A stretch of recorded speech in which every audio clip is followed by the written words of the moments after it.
भाजपा की ओर से उम्मीदवारी घोषित होने के बाद 26 मार्च को महायुति की ओर से पत्रकार परिषद का आयोजन किया गया था, जिसमें बुधवार 27 मार्च को 2 बजे उम्मीदवार सुनील मेंढे लोकसभा की उम्मीदवारी के लिए उप मुख्यमंत्री देवेंद्र फडणवीस, प्रफुल्ल पटेल, चंद्रशेखर बावनकुळे, महायुति के सभी पदाधिकारी के साथ नामांकन दाखिल करने वाले हैं। इस पत्रकार परिषद में सांसद सुनील मेंढे, विधायक नरेंद्र भोंडेकर, विधायक राजू कारेमोरे, विधायक विजय राहंगडाले, राजू जैन, परिणय फुके, धनंजय दलाल, सुनील फुंडे, प्रदीप पडोले, बाला काशीवार, अनिल गायधने, मोनू गोस्वामी, हिमांशु मेंढे आदि उपस्थित थे।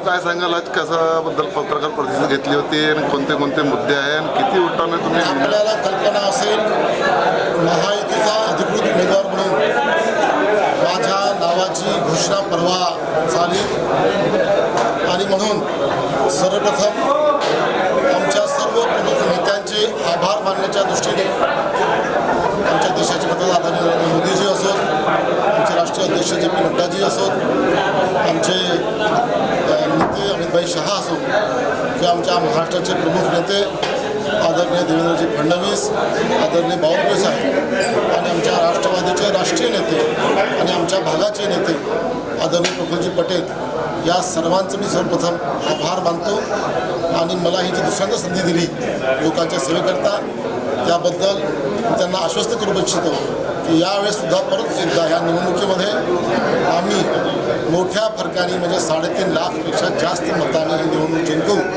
आणि आमच्या नेत्यांनी, सर्व नेत्यांनी, महायुतीच्या सर्व नेत्यांनी माझ्यावर जो विश्वास टाकला ते आम्ही सार्थ ठरवू असा विश्वास व्यक्त करण्याकरता आणि उद्या आम्ही आमचा नॉमिनेशन फॉर्म त्या कलेक्टरला सबमिट करतो आहे।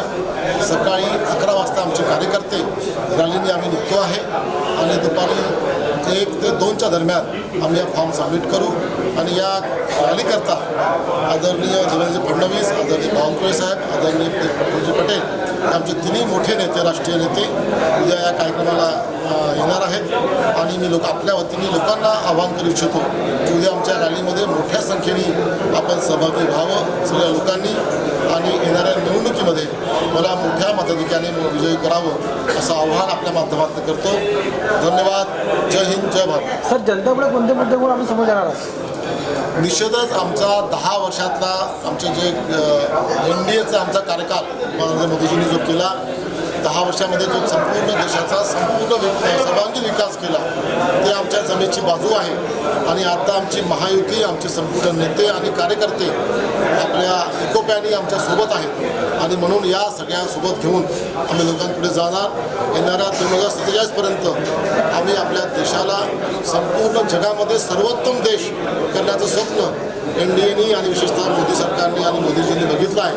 स्वप्न पूर्ण करण्याकरता लोकांनी आम्हाला सहकार्य करावं आणि अबकी बार 400 पार हा नारा आणि मोदीजीचा हात मजबूत करण्याकरता मला मतदान करावं असं आवाहन आपल्या माध्यमातून करणार आहे। भंडारा गोंदिया जिला वासियों के लिए खुशखबर है।